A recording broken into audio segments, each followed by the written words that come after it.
Dyma fy nofel gyntaf, Sut i Ddofi Corryn, sy'n sôn am hanes Muriel, gwraig ganol oed, sy'n darganfod bod salwch ar ei gŵr ac yn mentro ar siwrnau hirfaeth i ganol jyngl Guatemala.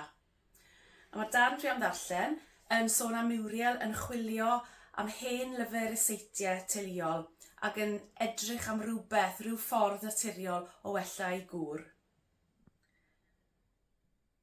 Rhedais fy mis ar hyd Rhestr y mynegau, a chael fy nenu'n reddfol at gorynod Guatemala.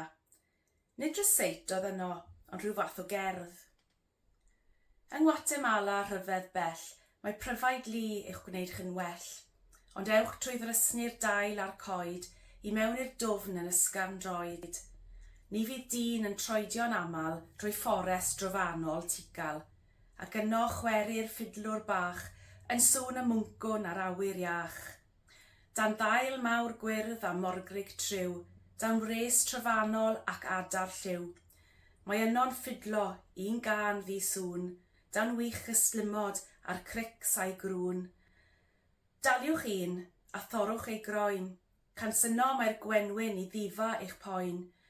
Tynnwch yr hylif a'i deini ar gwt, neu yfed mewn bowlen o lefrith yn dwt.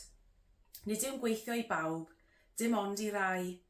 Cewch fwy o amser, neu fe gewch i lai.